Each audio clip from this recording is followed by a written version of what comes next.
Hi and welcome back to the Inflatable car project. This is episode 8.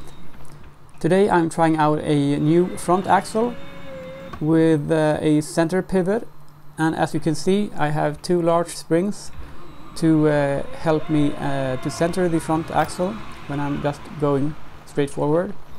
The springs also slightly counteracts a inadvertent differential power setting from the left to right side, and so far it looks good.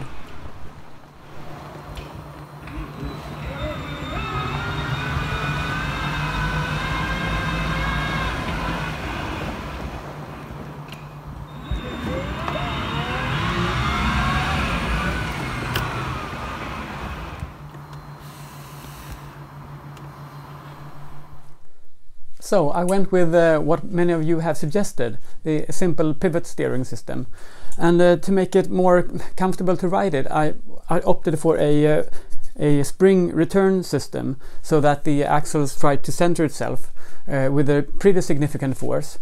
But to make the centering more distinct, I didn't want to use these springs like in this unloaded condition, because that way the steering would be very sluggish in the centering. So I welded in a certain amount of tension. So I pre-tensioned the spring, and then I welded in stoppers in here, just like shown in this picture.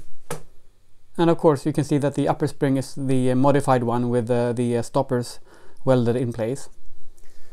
And before I take the vehicle out on a larger field again, there were two more things that I wanted to fix, and it was the earth clamp for the relay, 12-volt relay, and it was kind of weakish, so I just reprinted it with a more substantial profile, so it has a lot more clipping action and makes the wire there connect more solidly to the aluminum frame.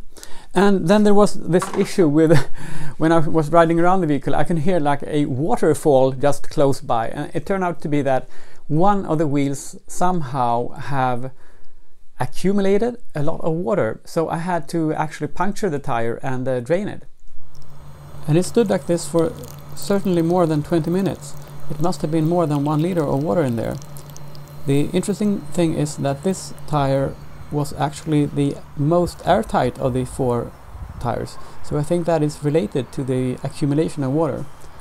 And afterwards I plugged the hole with a small 3D printed plug with a ball there with, I think it's like 3 millimeters in diameter. Now it's time to try out the new steering in a more proper way. So we have taken the vehicle to a large grass field, but before we can start the test, of course, we have to assemble it and inflate it. Yeah, and one and another spectator also came along. The first test, of course, of the steering is to at all get the vehicle up to the actual field, and we'll be looking at that in just a moment.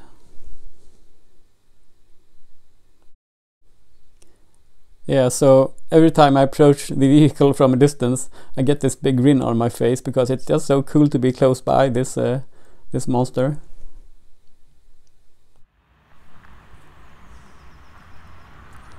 So first up here is almost a 180-degree turn, and since I'm completely new to this steering, I'm going really slow, and it takes a while for me to figure out how to handle the joystick or the steering handle.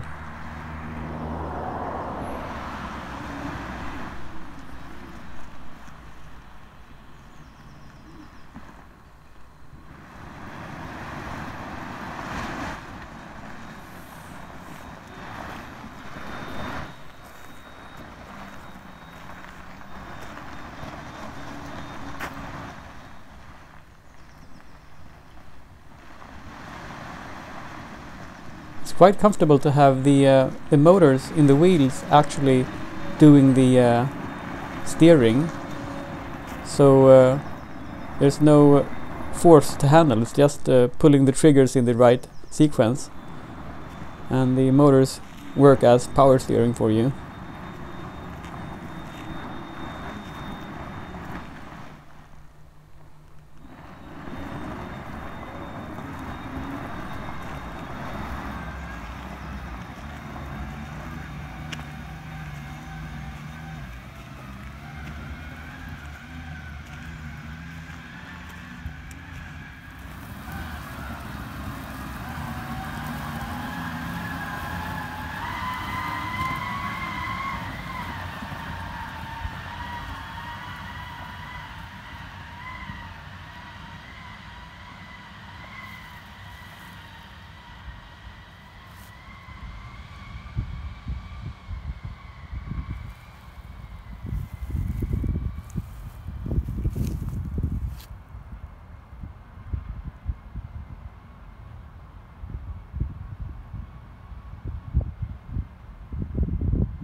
So I think this kind of simple pivot steering works well for what it is.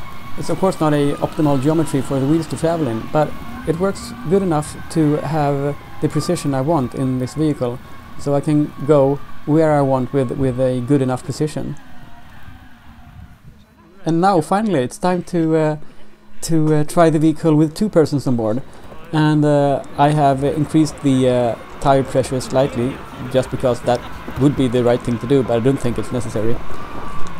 It's great fun to be the one actually just feeling the vehicle instead of concentrating on having all the control.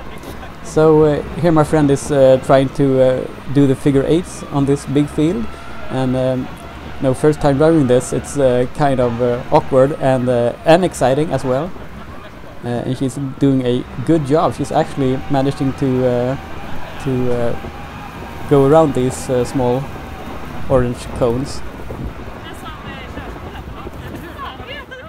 And here's just a close-up on the steering mechanism in action. And of course the mandatory run over. It's so fun just playing with the huge ground clearance. Yeah, and another thing that just had to be done is of course being run over properly. It worked very well. The wheels, the pressure is so low in the tire, so it just feels like a heavy blanket going over you. Now we're heading back to where it started from. So the pivot steering works. It works well enough for this vehicle anyway. So I'm sticking to that, but there's still some issues to iron out.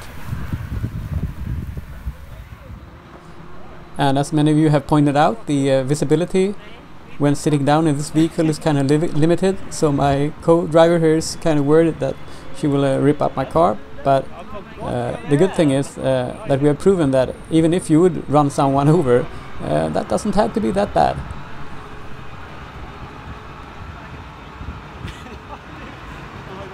It's kind of hard to see, but we're actually heading to the next episode, and that is towards the harbor down there. So the next test will be a flotation test and a water propulsion test. So stay tuned for that, and I will see you around.